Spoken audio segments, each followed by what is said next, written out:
प्रिय विद्यार्थियों, मैं डॉक्टर ममता शर्मा पुनः आपका BA part 3 western political thought में आप सभी का पुनः स्वागत करती हूँ। इससे पूर्व कक्षा में हमने प्लेटो के बारे में, प्लेटो का न्याय और प्लेटो का बैकग्राउंड के बारे में बातचीत हुई थी। आज अपना टॉपिक है प्लेटोज थ्योरी ऑफ एजुकेशन। ये प्लेटो का दूसरा सिद्धांत है, प्लेटो का शिक्षा सिद्धांत। इस सिद्धांत के अंतर्गत मैं ये बताने का प्रयास करूँगी कि यदि रिपब्लिक का मूल उद्देश्य न्याय के सिद्धांत की खोज करना है तो शिक्षा उसकी प्राप्ति का मुख्य स्रोत एवं माध्यम है। जैसा कि प्लेटो ने लिखा है कि सामाजिक शिक्षा ही सामाजिक न्याय का साधन है। अर्थात रूसो ने इसके बारे में कहा था कि शिक्षा पर सर्वकाल में लिखा गया सर्वश्रेष्ठ गवेषणात्मक ग्रंथ है।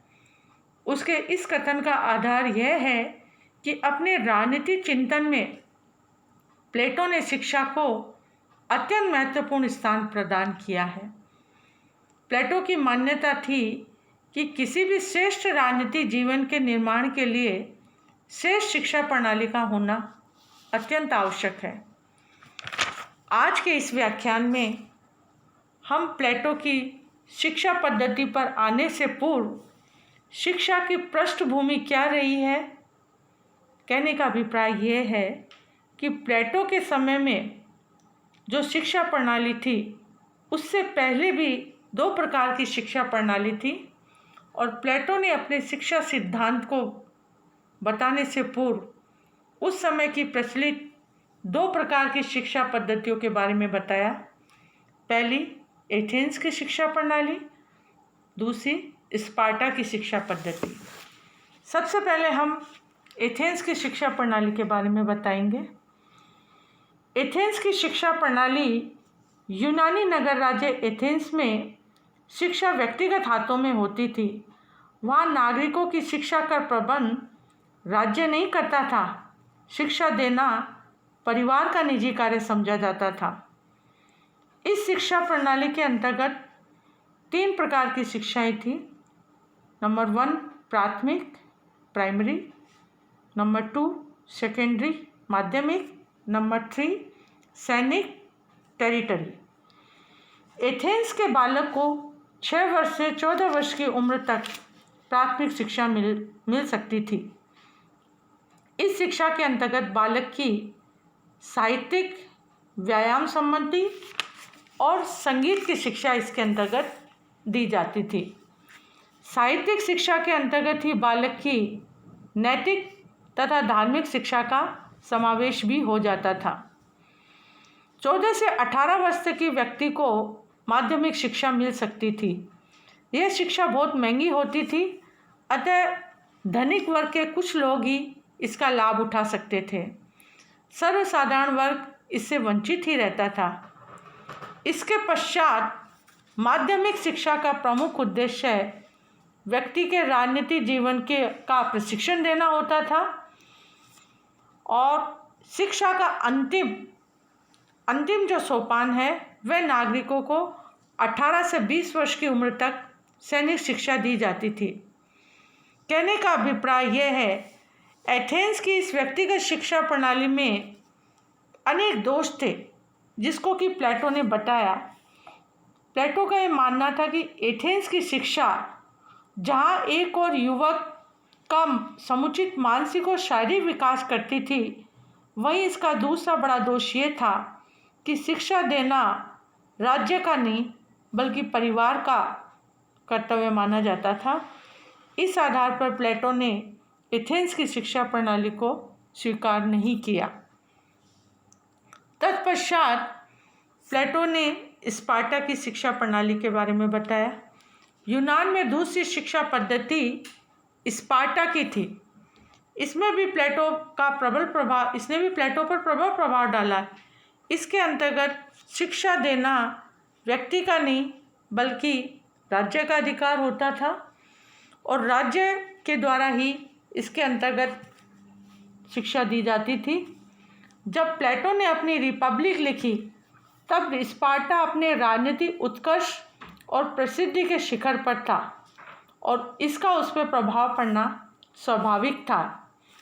लेकिन इस शिक्षा प्रणाली के अंतर्गत भी प्लेटो ने दोनों को जब तुलनात्मक दृष्टि से देखा तो एथेंस और स्पार्टा की शिक्षा प्रणाली के अंतर्गत उसने कुछ स्पार्टा में भी कमियां देखी। एथेंस के उसे शिक्षा का व्यक्तिगत पहलू अपनाया तो वहीं उन्होंने स्पार्टा में शिक्षा का सामाजिक पहलू। उसकी मान्यता थी कि शिक्षा व्यक्तिगत आधार पर न दी जाकर राज्य के नियंत्रण में ही दी जानी चाहिए। कहने का अभिप्राय है कि प्लेटो ने अपनी शिक्षा योजना की जो रूपरेखा बताई उसमें एथेंस और स्पार्टा दोनों का तुलनात्मक अध्ययन करने के पश्चात अपनी शिक्षा योजना को बनाया। अब हम प्लेटो की शिक्षा योजना की रूपरेखा बताएंगे। Outline of the platonic framework of education. अपने आदर्श राज्य के लिए प्लेटो ने शिक्षा योजना को अपनाया। अपनी शिक्षा योजना को 2 स्तर बताए। Number 1 primary education, number 2 higher education. हम सबसे पहले प्राइमरी एजुकेशन के बारे में बताएंगे जिसे कि प्राथमिक शिक्षा कहा जाता है। प्राथमिक शिक्षा 6 से 20 वर्ष की आयु तक के बच्चों के लिए होती थी।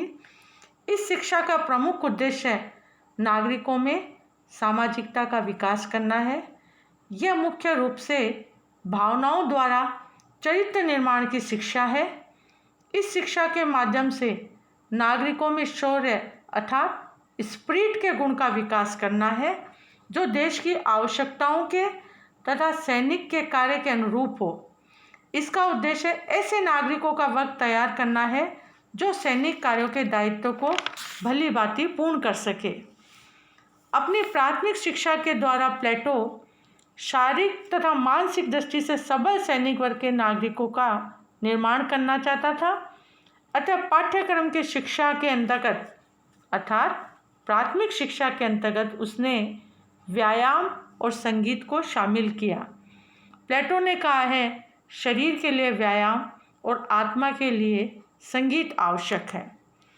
प्रारंभिक शिक्षा के 2 वर्ष पश्चात प्लेटो ने शारीरिक प्रशिक्षण के लिए व्यायाम और संगीत को आवश्यक माना और इसके साथ ही 18 से 20 वर्ष की आयु तक 2 वर्गों की अवधि में सैनिक शिक्षा का पाठ्यक्रम लागू किया जाएगा और उसके समाप्त होने पर जो व्यक्ति सबसे अधिक योग्यता का परिचय देगा उन्हें उच्च स्तरीय शिक्षा के लिए चुन लिया जाएगा और शेष को सैनिक वर्ग में सम्मिलित करके उनके अनुरूप कामकाज में लगा दिया जाएगा।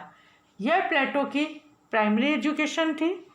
तत्पश्चात हायर एजुकेशन जिसे हम उच्च शिक्षा कहते हैं।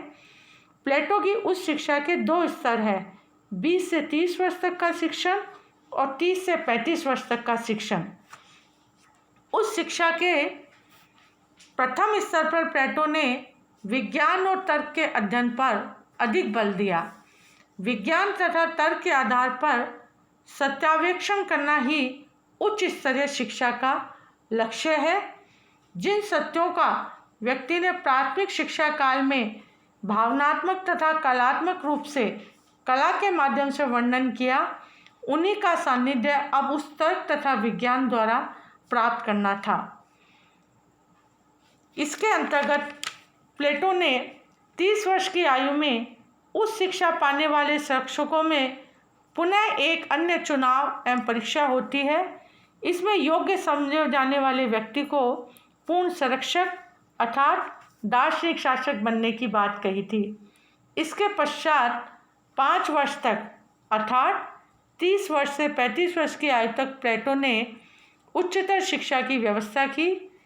यह शिक्षा मुख्यतः डायलेक्टिक जिसे कि हम द्वंद्वात्मक कहते हैं की शिक्षा होगी जिसमें दर्शन शास्त्र के अध्ययन पर विशेष जोर दिया गया। 35 वर्ष की आयु के पश्चात प्लेटो का यह मानना है कि ये शिक्षा अपने आप में अपूर्ण है। 35 वर्ष की आयु तक शिक्षा देने के बाद प्लेटो संरक्षकों के शिक्षण को अपूर्ण मानता है। उसका ये मानना है कि 15 वर्ष तक अर्थात 50 वर्ष की उम्र के पश्चात भी जो व्यक्ति अग्नि परीक्षा में खरे उतरेंगे वे ही दार्शनिक राजा बनेंगे, अर्थात वही राज्य का शासनभार संभालेंगे। कहने का अभिप्राय यह है कि प्लेटो ने अपनी दोनों शिक्षा प्रणालियों के आधार पर अपना शिक्षा सिद्धांत बताया। तत्पश्चात प्लेटो ने अपनी शिक्षा योजना की कुछ विशेषताएं बताई, जिसके अंतर्गत नंबर 1, राज्य द्वारा नियंत्रित तथा अनिवार्य शिक्षा। प्लेटो द्वारा नियंत्रित और अनिवार्य शिक्षा पर बल दिया। वह शिक्षा को निजी क्षेत्र पर नहीं छोड़ना चाहता और ना ही वह उसे व्यवसाय बनाना चाहता है। उसके अनुसार राजकीय नियंत्रण के अभाव में शिक्षा सामाजिक हितों की नहीं बल्कि निजी हितों की सिद्धि होती है। अर्थात इस संबंध में सेबाइन ने कहा है कि प्लेटो ने रिपब्लिक में राज्य नियंत्रित अनिवार्य शिक्षा की योजना प्रस्तुत की है। उसकी यह योजना एथेंस की शिक्षा प्रणाली से बहुत आगे बढ़कर उन्होंने बताई है। अतः प्लेटो ने शिक्षा को अनिवार्य बताया है। नंबर 2, व्यक्ति का सर्वांगीण विकास। प्लेटोवादी शिक्षा का उद्देश्य व्यक्ति का शारीरिक, मानसिक और आत्मिक विकास करना है। इस दृष्टि से ये वास्तविक और पूर्ण शिक्षा है। नंबर 3, शरीर और मन का विकास। प्लेटो ने अपनी शिक्षा योजना के द्वारा शरीर और मन दोनों के विकास पर उचित ध्यान दिया है।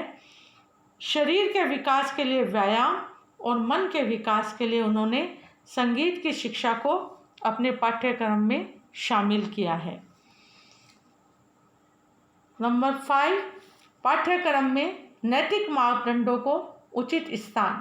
प्लेटो ने अपनी शिक्षा योजना के अंतर्गत धर्म और नैतिकता को उचित स्थान प्रदान किया है। वह नैतिकता की दृष्टि से कुरुचिपूर्ण साहित्य और कलाकृतियों को सहन करने के लिए तैयार नहीं है। तत्पश्चात शिक्षा एक दीर्घकालीन अनवरत प्रक्रिया। प्लेटो ने अपनी विशेषताओं में यह भी बताया है कि यह अल्पकालिक कार्य न मानकर उसे आजीवन चलने वाली प्रक्रिया के रूप में प्लेटो ने अपनी शिक्षा योजना को बताने का प्रयास किया है। संक्षेप में हम कहते हैं कि प्लेटो की शिक्षा योजना उसकी संपूर्णता में अध्ययन करने से प्रतीत होता है कि इस शिक्षा योजना के माध्यम से प्लेटो एक ओर तो संपूर्ण सामाजिक नागरिकों का विकास करना चाहता है और दूसरी ओर वह ऐसे मानव का निर्माण करना चाहता है जो कि आदर्श राज्य के संचालन में सर्वोच्च अधिकारी के रूप में अपनी भूमिका का प्रतिपादन कर सके।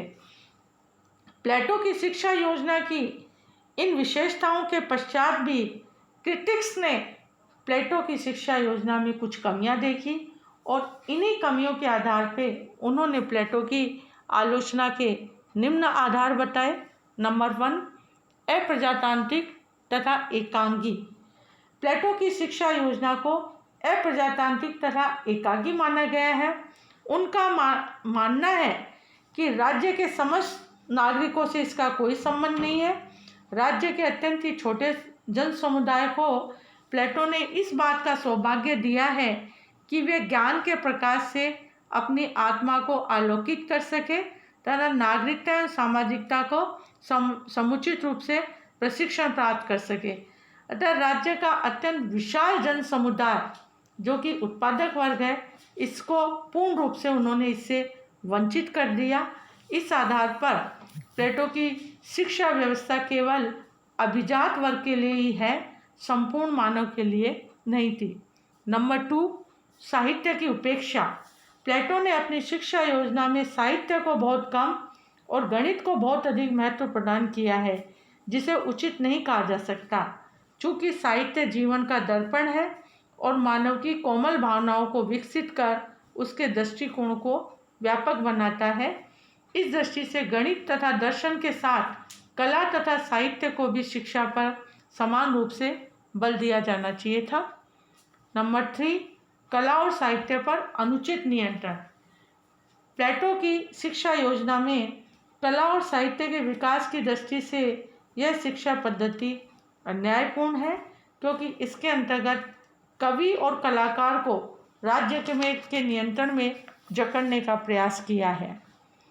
फोर्थ पॉइंट, शिक्षा क्रम बहुत अधिक लंबा और खर्चीला। कहने का अभिप्राय है कि प्लेटो की शिक्षा एक निश्चित आयु तक ही सीमित नहीं रहती, वह तो जीवन पर्यंत चलती रहती है। एक दार्शनिक शासक 35 वर्ष तक तो केवल शिक्षा प्राप्त करते रहना चाहिए, प्लेटो का यह मानना है। लेकिन प्लेटो ये भूल जाता है कि एक विशेष अवस्था के पश्चात केवल किताबी ज्ञान ही मानव को संतुष्ट करने में असमर्थ होता है, उसे व्यावहारिक ज्ञान की भी आवश्यकता होती है। इस आधार पर प्लेटो की शिक्षा योजना को स्वीकार नहीं किया है। विरोधाभास, प्लेटो की शिक्षा प्रणाली एक ओर आदर्श राज्य का आधार है, दूसरी ओर शिक्षा पर राज्य का नियंत्रण। यदि उसी शिक्षा के द्वारा आदर्श राज्य का भवन टिका नहीं रह सकता, तो राज्य की शिक्षा पर नियंत्रण उचित नहीं हो सकता। एक ओर तो आदर्श राज्य की स्थापना के लिए पहली शर्त है उचित शिक्षा, और दूसरी ओर उचित शिक्षा की व्यवस्था आदर्श राज्य की स्थापना के पश्चात ही प्रारंभ होती है। इस आधार पर हम कहते हैं कि प्लेटो की शिक्षा योजना को कई आलोचकों ने विभिन्न आधारों पर अस्वीकार किया है, लेकिन इन आलोचनाओं के पश्चात भी प्लेटो की शिक्षा योजना का अपना एक महत्व है, जिसके अंतर्गत हम निम्न बातों को शामिल करते हैं। नंबर 1, इसका सबसे बड़ा गुण यह है कि यह उचित आयु में उचित शिक्षा की व्यवस्था करती है। नंबर 2, प्लेटो की शिक्षा का पाठ्यक्रम कुछ विषयों तक ही सीमित न होकर मानव जीवन के संपूर्ण विकास को बनाता है। नंबर 3, इस शिक्षा योजना में एक वर्ग को वही शिक्षा दी जाती है जो उसके लिए आवश्यक है, अर्थात उदाहरण के लिए सैनिक वर्ग के लिए दर्शन की कोई आवश्यकता नहीं समझी जाती। नंबर 4, प्लेटो की शिक्षा योजना में व्यायाम और संगीत का संतुलन है। संक्षेप में कह सकते हैं, प्लेटो ने हमें शिक्षा का एक ऐसा श्रेष्ठ सिद्धांत प्रदान किया है। उसकी शिक्षा सीमित ही नहीं बल्कि निरंतर चलने वाली प्रक्रिया है।